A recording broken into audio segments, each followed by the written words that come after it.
Donc, chers amis, bonjour, joie nouvelle de se retrouver sur les ondes de la 100.3, il est 8h02. Nous sommes donc dans notre émission dans laquelle nous allons essayer de réfléchir un petit peu sur l'Esprit Saint. On a célébré donc dimanche dernier la fête de la Pentecôte et lundi de la Pentecôte. Eh bien, le pape nous a invités à célébrer Marie, mère de l'Église. Alors, je crois, vous voyez, pour bien comprendre ce qu'est la Pentecôte, peut-être qu'il serait bon pour nous de faire peut-être une recension afin de réfléchir sur vraiment cet Esprit Saint. Qui est cet Esprit Saint? Et donc j'ai essayé avec vous ce matin de regarder dans le Pentateuque, donc les 5 premiers livres de la Bible, Genèse, Exode, Lévitique, Nombre, Deutéronome, la présence de l'Esprit Saint. Et ce qui serait intéressant, je crois, c'est qu'on puisse réfléchir donc, et puis comprendre comment la fête de la Pentecôte est une fête quand même extraordinaire. Et ce qu'on voit, c'est que les apôtres, avant de recevoir l'Esprit Saint, étaient encore plutôt timorés, lâches, peureux. On se rappelle, hein, avant la Pentecôte, Pierre qui dit, bon, allons à la pêche. Les apôtres disent, oh oui, ok, allons avec toi. Et malgré le fait que le Christ est mort, malgré le fait que le Christ est ressuscité, malgré le fait qu'ils ont été choisis pour être des apôtres de Jésus-Christ, mais ils continuent à aller à la pêche. Ils recommencent leur activité, qui était leur activité habituelle, dans laquelle ils ont des compétences et ils sont forts. Et grâce à l'Esprit Saint, ensuite, ils vont quand même être bouleversés, ils vont énormément changer. Je vous rappelle que cette personne de Pierre, pour nous, est une personne quand même qui est très belle, qui est formidable, Pierre. Un Pierre parmi les 12, c'est quand même celui qui a renié. Mais quelque part, j'ai envie de dire, vous voyez, on est quand même content qu'il ait renié parce que ça nous fait comprendre que nous aussi, malgré nos reniements, malgré nos faiblesses, malgré nos péchés, nous pouvons toujours avoir une place dans le cœur de Dieu. Et le jour de la résurrection, je vous rappelle, lorsque le Christ est ressuscité et qu'il est venu rencontrer les apôtres, Thomas étant absent, eh bien, Jésus-Christ va dire, la paix soit avec vous. Et Jésus-Christ n'a pas dit, Pierre, lève-toi, réglons nos comptes maintenant. Tu as dit que tu étais prêt à mourir pour moi, je suis mort, tu étais où, qu'est-ce que tu as fait? Non. Jésus-Christ n'a fait aucun reproche à Pierre. Et Jésus-Christ va faire comprendre à Pierre que la seule chose qui importe, la paix soit avec toi. C'est très joli, c'est magnifique. Et c'est là où on voit l'amour de Dieu pour nous. Cet amour de Dieu qui est formidable.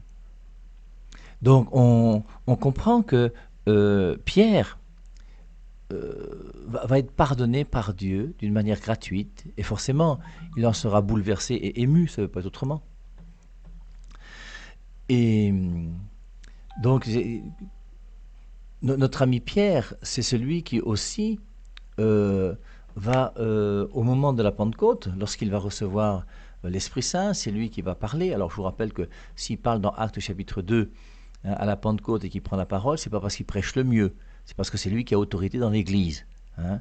Je vous rappelle Matthieu 10.2, quand on donne la liste des apôtres, le premier, Simon appelé Pierre. Hein. Pierre est bien le premier des apôtres, il a une place particulière, il n'est pas un apôtre comme les autres, c'est le premier des apôtres.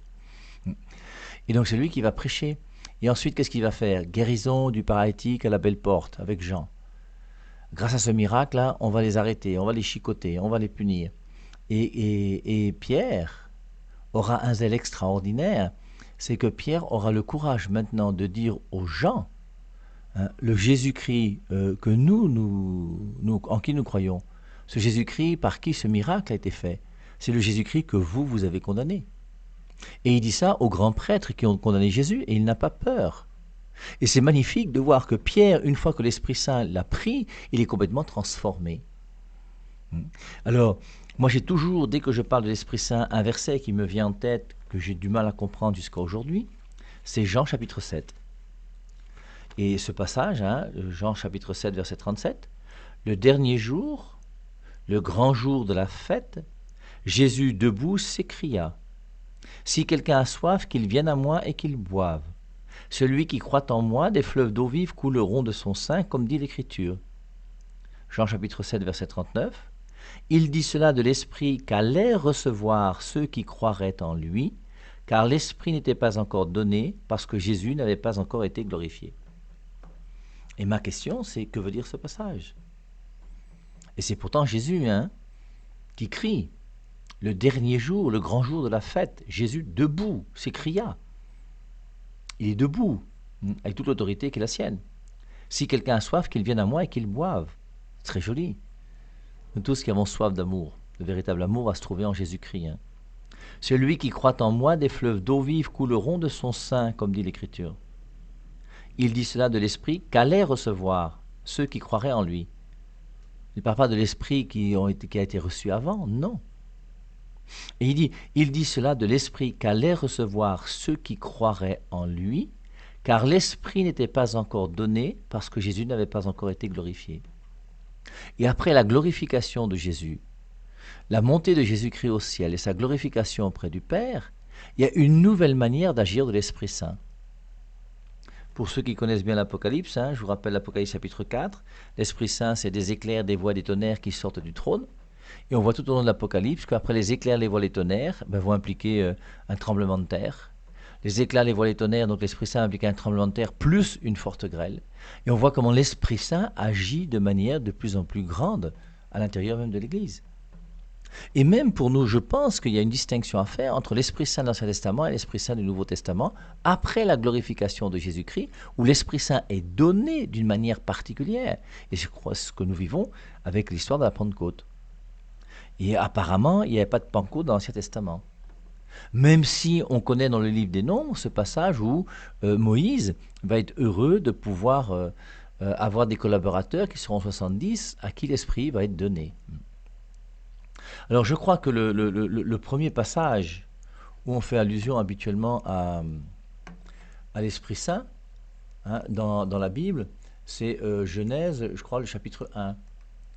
Et dans ce passage de Genèse chapitre 1, au tout début, on nous dit, au commencement Dieu créa le ciel et la terre était informe et vide, les ténèbres couvraient la brume, et l'Esprit de Dieu planait au-dessus des eaux. Et on voit donc la présence de l'Esprit Saint dès la création. Au commencement, Dieu créa le ciel et la terre. Quand il crée le ciel et la terre était informe et vide, et au fur et à mesure des jours, on arrive à la former, et les ténèbres couvraient l'abîme. Et l'Esprit de Dieu planait au-dessus des eaux. Et on voit bien donc, il y a le Père qui est le Créateur, l'Esprit qui est déjà là, et ensuite, on va dire qu'il crée à partir de la parole, et c'est la présence du Fils qui sera là. Et on voit dans le début du livre de la Genèse, comme je vous l'ai dit déjà plusieurs fois, c'est que dans l'ordre de l'économie divine, dans l'ordre du plan de Dieu, de la Trinité dans les Saintes Écritures, on voit d'abord le Père et l'Esprit Saint, puis le Fils. Et Jésus-Christ donnera cette formule, lui, dans Matthieu 28, 19, il dit « Allez baptiser au nom du Père ». Il ne dit pas du Saint-Esprit et du Fils, il dit au nom du Père, du Fils et du Saint-Esprit. Et c'est curieux de voir que le Père est présent, l'Esprit Saint est présent et le Fils viendra ensuite. D'ailleurs, regardons l'Annonciation. À l'Annonciation, on a bien le Père qui est présent à travers l'ange qui a été envoyé de la part du Père pour dire à Marie, tu vas être enceinte. Et quand il va dire à Marie, tu vas être enceinte, qui va agir? L'Esprit Saint. On a bien le Père qui agit en premier lieu, puis l'Esprit Saint, et ensuite l'Esprit Saint et Marie qui vont donner Jésus. Mais après, Jésus lui-même va sauver les hommes, et une fois qu'il sera glorifié, il va permettre à l'Esprit Saint maintenant de pouvoir agir d'une manière nouvelle sur la terre. Un jour, il y a un prêtre avec qui je discutais, on discutait sur l'Esprit Saint dans l'Ancien Testament et dans le Nouveau Testament. Et il me disait que l'Esprit Saint dans l'Ancien Testament, il agit d'une manière extérieure. L'Esprit Saint dans le Nouveau Testament agit d'une manière intérieure. Alors on essaiera de voir ce que ça veut dire, ou si on peut le comprendre. Et on a l'impression, c'est vrai, que dans l'Ancien Testament, l'Esprit Saint est plutôt extérieur à l'homme. Et dans le Nouveau Testament, nous devenons le temple de l'Esprit Saint. Et l'Esprit Saint va venir habiter dans notre cœur, dans notre vie. Et cet Esprit Saint doit absolument transformer notre esprit, notre manière de réfléchir, notre manière de penser. Je pense que si nous, les êtres humains, nous avons la possibilité d'être unis à l'Esprit Saint, c'est parce que justement, il y a en nous l'image de Dieu. Jean 4, 24, Dieu est esprit. Et ce Dieu qui est esprit nous a créé à son image. Et c'est pour ça que nous aussi, nous sommes esprits. Et je pense que c'est par l'esprit qui est en nous que l'Esprit Saint peut prendre possession de nous. La vache n'a pas d'esprit. J'aurais pu prendre le chien, si vous voulez, ou le chat, puisqu'il y a des blancs qui m'écoutent. Et forcément, chez les blancs, vous savez que quand une grand-mère se retrouve seule dans la maison, elle a souvent un petit chat ou un petit chien, qu'elle appelle quelquefois mon bébé. Eh bien, ton bébé, ton petit chien ou ton petit chat, il n'a pas d'âme spirituelle. Il ne pourra jamais aller au ciel. Il n'y a pas de paradis pour les animaux. Le paradis est réservé à l'homme qui a été créé à l'image de Dieu. Il n'y a pas de nouvelle naissance pour un chat ou pour un chien, il ne peut pas recevoir la vie divine. Hein, et je pense que cette réception de la vie divine en nous vient du fait que nous sommes créés à l'image de Dieu. Alors, on voit donc la première présence, à mon avis, du Saint-Esprit, c'est Genèse, chapitre 1, que nous venons de lire.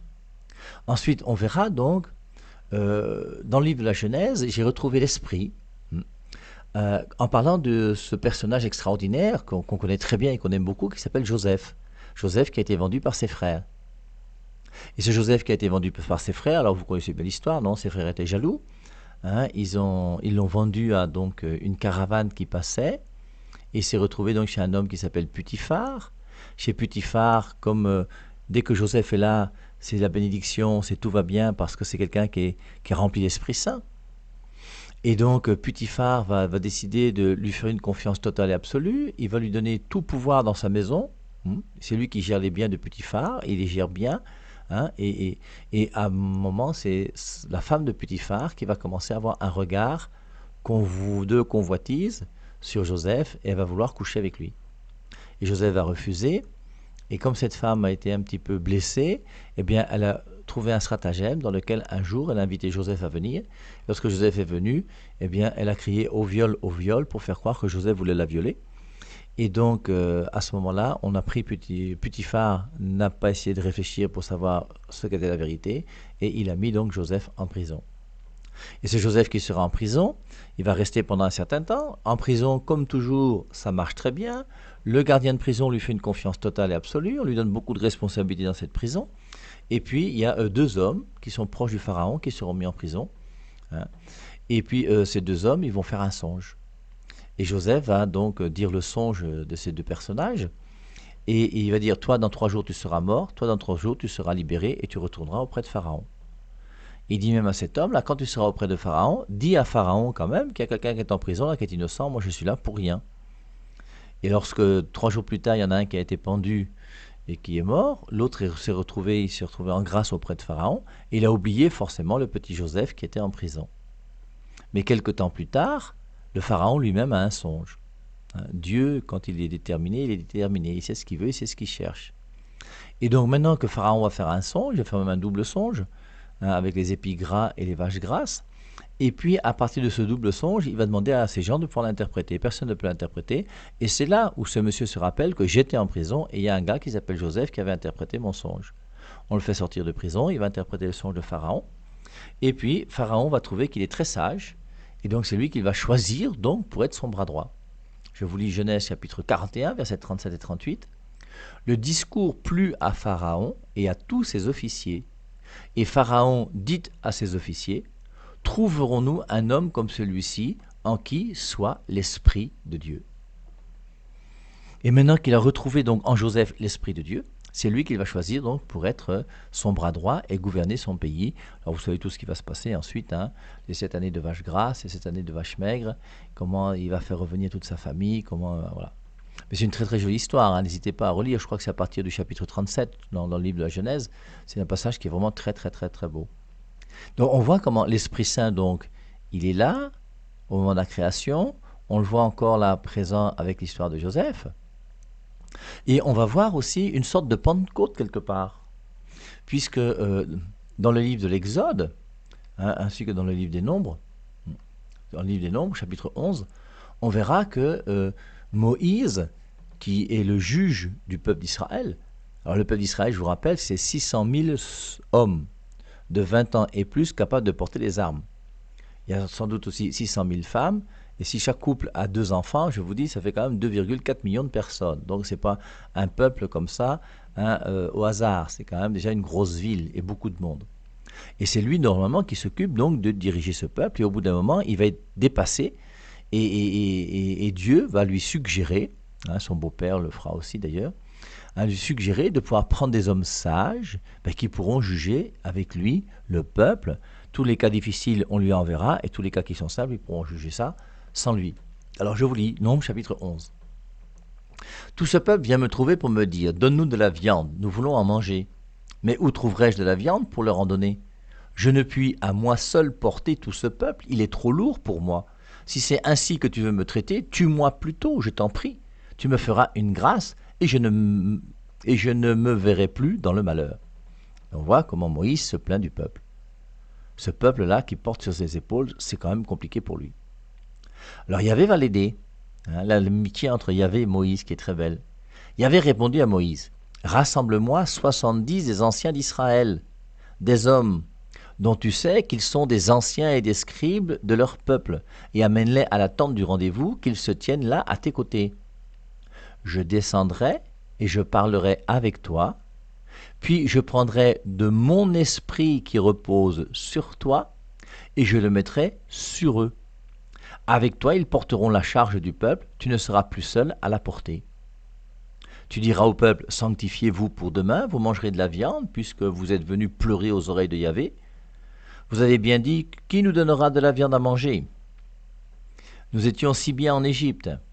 Yahvé va vous donner de la viande et vous en mangerez. Vous n'en mangerez pas seulement 1 ou 2 jours, ni même 5, 10 ou 20 jours, mais tout un mois, jusqu'à ce qu'elle vous ressorte par le nez et que vous en soyez dégoûtés, car vous avez méprisé Yahvé qui est au milieu de vous, lorsque vous êtes venus pleurer devant lui et lui dire « Pourquoi sommes-nous sortis d'Égypte » Moïse dit « Le peuple au milieu duquel je suis compte 600 000 hommes de pied, et toi tu dis « Je leur donnerai de la viande et ils en mangeront tout un mois » Si on égorgeait pour eux du petit et du gros bétail, y en aurait-il assez?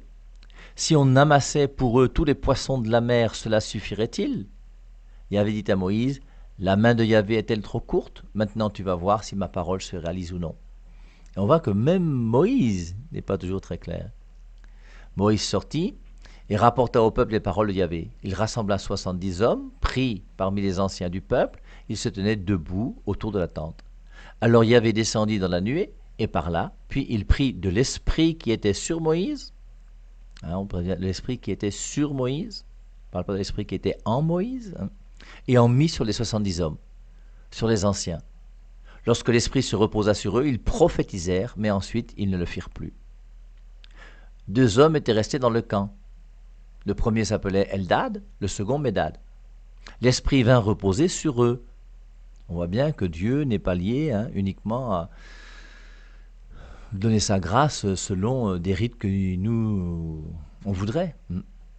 Et certaines personnes même vont être jaloux que Eldad et Médad, qui sont restés eux dans leur camp, vont recevoir l'Esprit Saint, alors que les autres sont partis attendre du rendez-vous comme ça a été demandé. Est-ce qu'on peut recevoir l'Esprit Saint uniquement quand on est dans l'église le jour de la Pentecôte? 2 hommes étaient restés dans le camp, le premier s'appelait Eldad, le second Médad. L'Esprit vint reposer sur eux. Ils étaient bien parmi les inscrits, mais ils n'étaient pas venus à la tente, et ils prophétisèrent dans le camp. Un jeune homme courut pour l'annoncer à Moïse. Eldad et Médad, dit-il, prophétisent au milieu du camp. Josué, fils de Nun, serviteur de Moïse depuis sa jeunesse, prit la parole. Mon Seigneur Moïse, empêche-les. Mais Moïse répondit, très jolie réponse de Moïse, es-tu donc jaloux pour moi? Si tout le peuple de Yahvé était prophète, si Yahvé leur donnait à tous son esprit. Alors, après cela, Moïse revint au camp et avec les anciens d'Israël. Donc c'est très joli de voir, vous voyez, cette sorte de petite Pentecôte. Alors une Pentecôte réservée à 70, pour une mission particulière. Alors pour nous, vous voyez, par rapport à la Nouvelle Alliance, ça nous ferait penser à quoi? Plutôt à la Pentecôte de Jean 20, plutôt que celle de Acte 2. Parce que je crois qu'il y a une Pentecôte dans Acte 2 et il y a une autre sorte de Pentecôte dans Jean chapitre 20. Relisons si vous voulez Jean 20. Le jour même de la résurrection. Je suis au verset 19. Jean chapitre 20, verset 19. Le soir de ce jour, qui était le premier de la semaine, les portes du lieu où se trouvaient les disciples étaient fermées par la crainte qu'ils avaient des Juifs. Jésus vint et debout au milieu d'eux, il leur dit « Que la paix soit avec vous ». Quand il leur eut dit cela, il leur montra ses mains et son côté. Les disciples se réjouirent en voyant le Seigneur. Jésus leur dit de nouveau « Que la paix soit avec vous. Comme le Père m'a envoyé, moi aussi je vous envoie. » Et je vous lis maintenant le verset 22.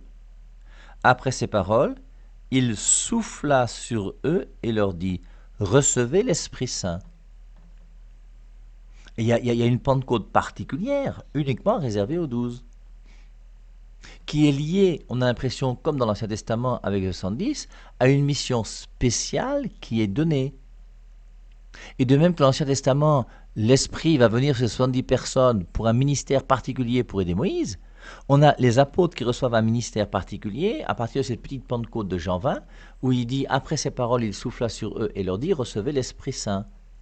Et la conséquence, c'est quel ministère? Ceux à qui vous pardonnerez les péchés, ils leur seront pardonnés, et ceux à qui vous les retiendrez, ils seront retenus.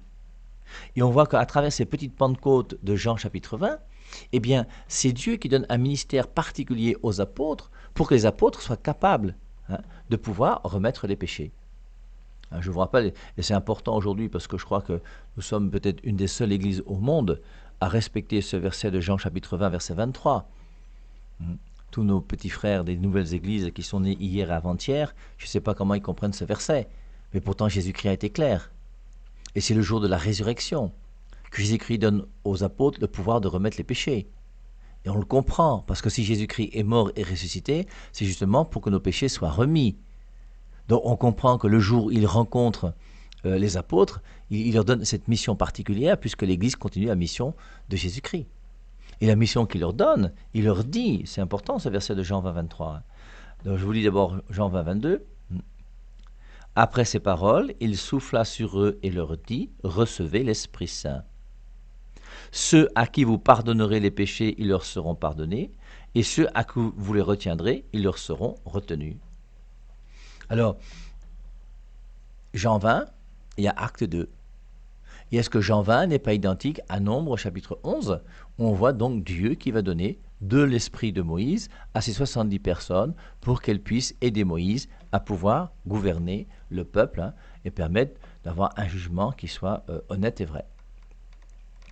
Alors, revenons maintenant dans Exode chapitre 31. C'est aussi intéressant.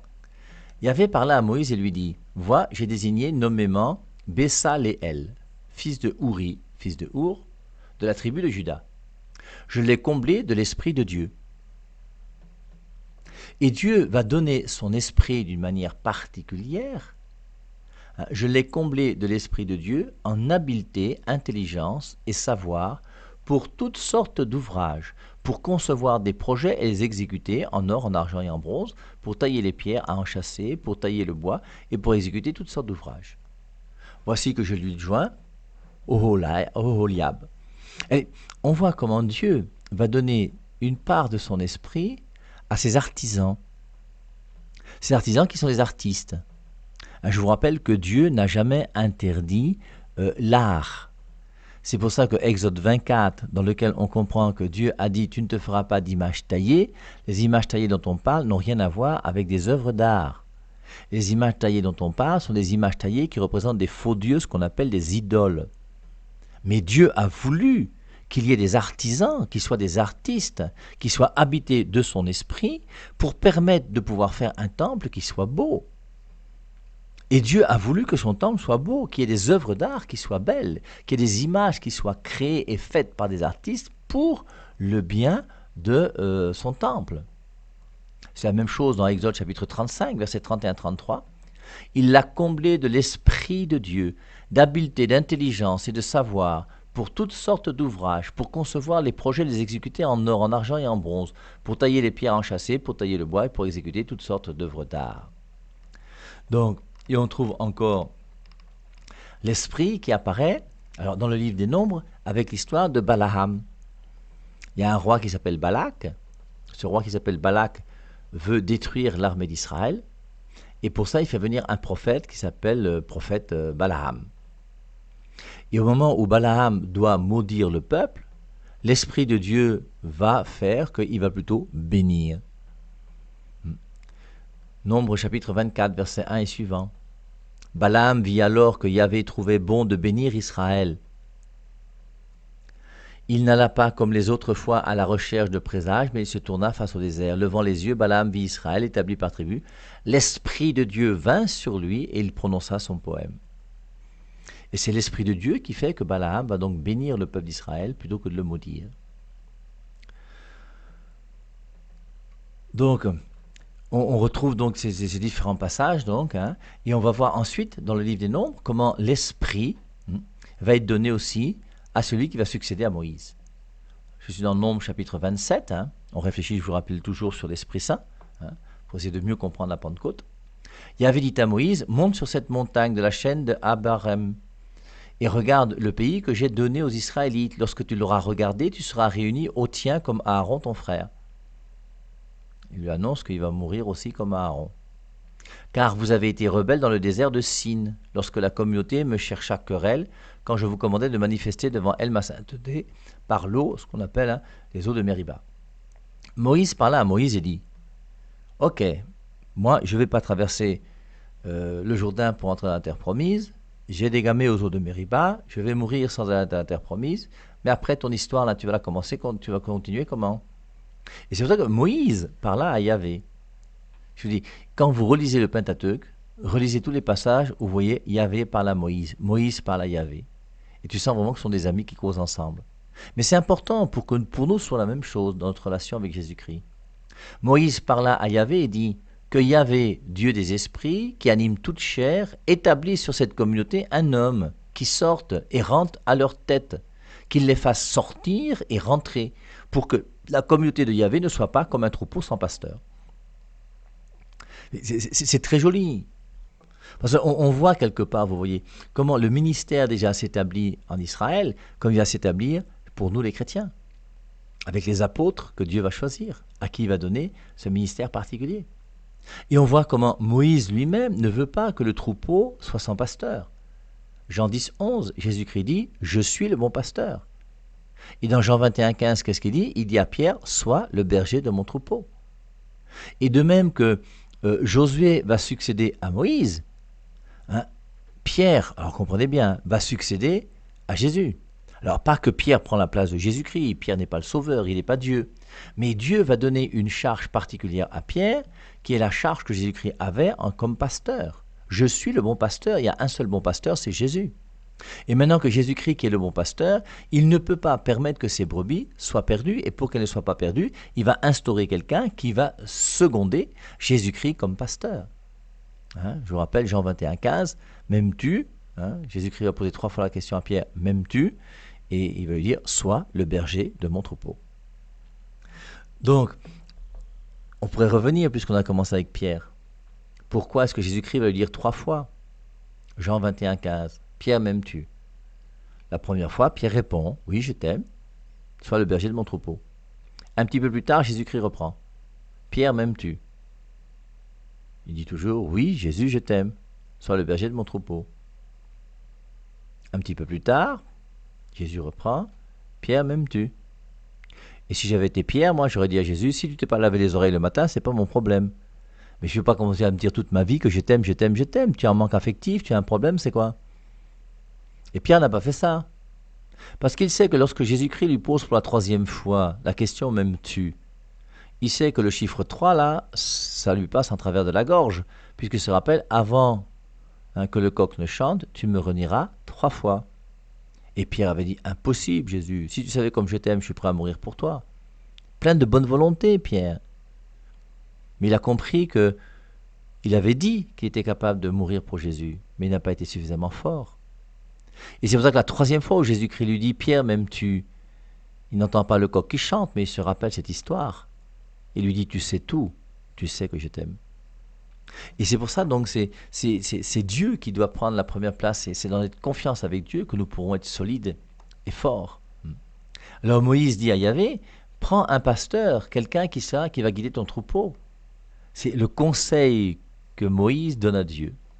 Yahvé répondit à Moïse, prends Josué, fils de Nun, homme en qui demeure l'esprit, tu lui imposeras la main, puis tu le feras venir devant Éléazar, le prêtre et toute la communauté, pour lui donner devant eux des ordres et lui transmettre une part de ta dignité, afin que toute la communauté d'Israélites lui obéisse.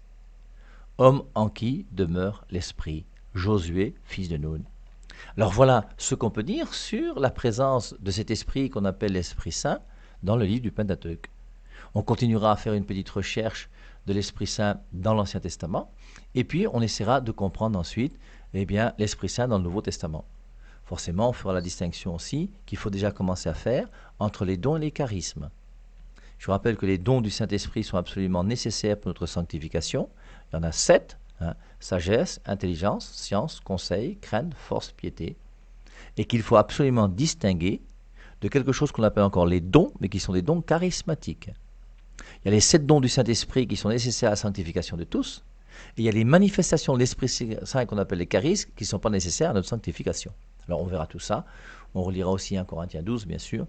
Et puis on va essayer donc de réfléchir pour essayer de mieux comprendre la place de l'Esprit Saint et comment cet Esprit Saint, chacun d'entre nous, nous devons le laisser prendre possession de nous pour qu'il puisse nous transformer.